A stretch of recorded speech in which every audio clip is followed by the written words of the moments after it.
एक गांव में 4-5 घर थे, 5-6। तो भगवान वहां जाते थे, गांव गांव में, नगर नगर में अपना अमृतवाणी सुनाया करते थे, बोल बोल के जैसी लीला भगवान किया करते। तो मलुकदास के गांव में 4-5-6 भक्त परिवार थे। तो गुरुजी वहां गए सत्संग करने के लिए। तो सभी ने प्रार्थना की, आज हमारे घर करना, कल हमारे घर करना, हमारे घर चरण रखना। अब गुरुजी जाते हैं तो उत्तम भोजन बनाया जाता है। तो पहले दिन एक घर में सत्संग किया, बढ़िया खीर खांड का भोजन, हलवा बनाया गया। अगले दिन दूसरे के घर में, अगले दिन तीसरे के घर में। अब चौधरी मुल्क सिंह अरोड़ा जी के पास गांव के कुछ व्यक्ति गए, जी ऐसे ऐसे गांव में ठग आ गया है और लूट रहा है, बढ़िया माल खावे है, खीर खांड के भोजन खाता है और ये अपना बिगाड़ रहा सारे हिसाब किताब को। और ब्रह्मा विष्णु महेश के बारे में वो उठ पटांग बोलता है। अरोड़ा जी भी कृष्ण जी के पुजारी थे, मुल्कदास जी। तो मुल्कदास ने कहा, सोचा बुद्धिमान व्यक्ति होते हैं वो अपने सत्र से काम करते हैं, भगवान से डरने वाले होते हैं। उन्होंने सोचा भाई ठीक है, मैं देखो पहले वेरीफाई करूंगा फिर कोई एक्शन लेंगे।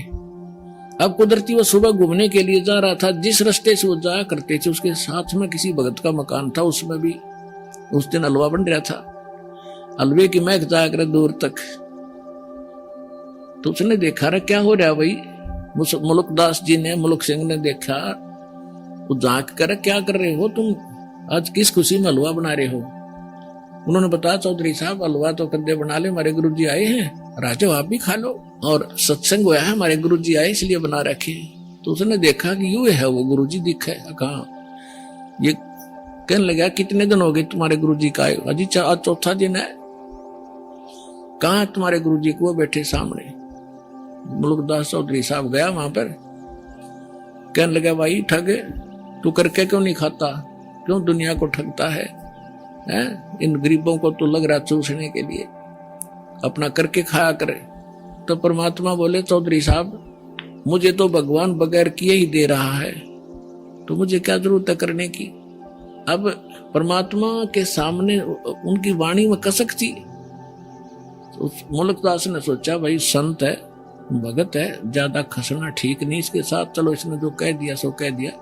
तो उसने ढंग से उत्तर दिया कि एक बात बता महाराज जी, ये भगवान मुझे क्यों नहीं देता बगैर किए? परमात्मा बोले कि तुझे विश्वास नहीं है, तेरे पास वो भक्ति नहीं है जिसमें भगवान बगैर करे भी दे देता है। अब वो भक्ति तो इतनी समझा नहीं, कहने लगा कि एक शर्त रख। मुल्कदास जी बोले, बोल। कबीर साहब बोले, क्या? कि आज मैं कुछ नहीं खा के आया हूं, घर से निकला हूं, और शाम तक यदि तेरे भगवान ने मुझे भोजन नहीं दिया, बिना करे भोजन दे दिया मेरे बिना किए ही मैं ऐसी जगह जाऊंगा, तो मैं तेरा शेष हो जाऊंगा, भोजन दे दिया था। और नहीं भोजन दिया मुझे तो तुझे अपने खेतों में मजदूर लगाऊंगा, मंजूर है? परमात्मा बोले मंजूर। अब वो चला गया, उसके खेत थे पूर्व में, अद्दा पहुंचा पश्चिम में, गांव नगर से दूर दूसरे के क्षेत्र में। पहले जंगल बहुत होते थे, और वहां जाकर एक वृक्ष पर चढ़ कर बैठ गया। आकाश देखूंगा, मुझे कैसे यहाँ कौन भोजन करा देगा, वहां तो कोई जा ही नहीं सकता। अब उधर क्या हुआ कि ये गडरिये होते हैं भेड़ बकरियों वाले, उनका कोई त्योहार था। वो कहने लगे, भाई एक खीर बना लो, चावल करते ले आए थे वो। तो उन्होंने उसी वृक्ष के नीचे डेगचा बना के चूल्हा मिट्टी खोद के और वहां बना लिया, लकड़ बाल के खीर बनाने लग गए। 1-2 गायें थी, उनसे दूध निकाल लिया, और वो बकरी चराने वाले दूर चले गए कि हम आ जाएंगे, अपने आप तुम तैयार करो तब तक। उसके साथ से एक रास्ता जाता था, और उस रास्ते से काफी दूर कुछ घोड़ों की टाप सुनाई दी और धूल उठती नजर आई। उन खीर बनाने वालों ने, उनका तो पता था, जंगल में उनको ज्ञान होता था कि कोई डाकू आ रहे हैं। वो तो उनको पता था रास्ता भी यही है। वो छोड़ के बनता हुआ खीर ख्यार भाग गए अपने मित्रों के पास। अब जो ही वो डाकू वहां आकर रुके, उन्होंने देखा भाई ये क्या हो रहा है इसमें, सारे नीचे उतर गए। तो उनमें से एक डाकू ने जाकर देखा कि उसका ढक्कन उठा कर देखा कि इसमें खीर बन रही है। उन्हें भूख लाग रही थी डाकुओं ने।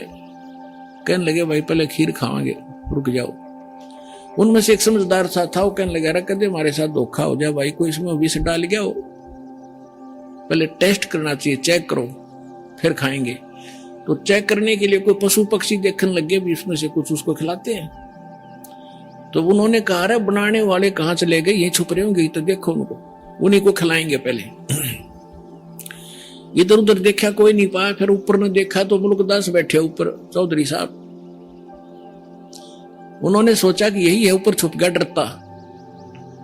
उसने उन्होंने कहा डाकुओं ने कि आजा भाई नीचे आजा। अब उसने सोचा, जब तक उसने ध्यान नहीं था कि ये कौन है, वो तो क्यों आंख नीचे बैठा था, अगेन जानते न कोई देख ना ले मुझे। तो उसने कहा कि ना आऊं मैं नीचे, मैं नीचे नहीं आऊं आज। तो उन्होंने देखा कि मारो इसका गोली, रामजादा क्यों नहीं आता। तो उन्होंने देखा तो भाई गोली बंदूक भी ले रहे हैं। तो बोला मारियो ना, मैं नीचे आ जाता हूं। वो नीचे आ गया, एक पात्र में खीर निकाल कर करके ठंडी, और कहा इसको खा। वो ने कहा मैं खीर कती नहीं खाऊं, क्योंकि प्रतिज्ञा करके चेला बनना पड़ा चौधरी साहब ने। और उनका पक्की जचगी, किसी ने कुछ ना कुछ मिला रखा है निकम्मे ने, पक्का चोर है। वो खीर तो नाट्य, वो धक्कत खाओ, उसका 2 मारे जूत लात मारी, अखा बैठ गए। वो इतनी थोड़ी डाल रखी थी, और डाली को और खा, जल्दी पता लग गया कि नहीं खाओगा तो जल्दी पता लगेगा इसका।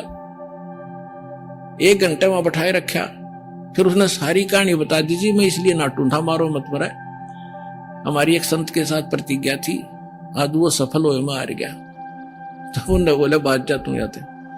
अब उसका एक मारा जो उतर भाग लिया सीधा।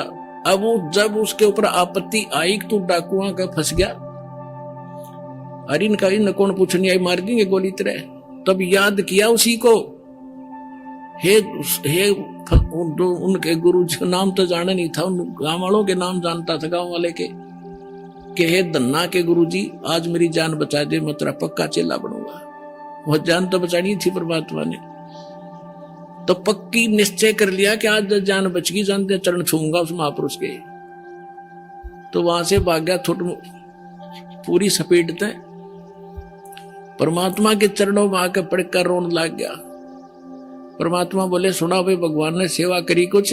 बोला जी आपका भगवान तो मर मर खीर खिलावा है, और मैं आपका चेला, आप मेरे गुरु जी, मेरी जान बख्श दी। 2D एनिमेशन संत रामपाल जी महाराज के सत्संग प्रवचनों का अंश मात्र है। संपूर्ण आध्यात्मिक ज्ञान प्राप्त करने के लिए अवश्य सुनिए संत रामपाल जी महाराज जी के मंगल प्रवचन।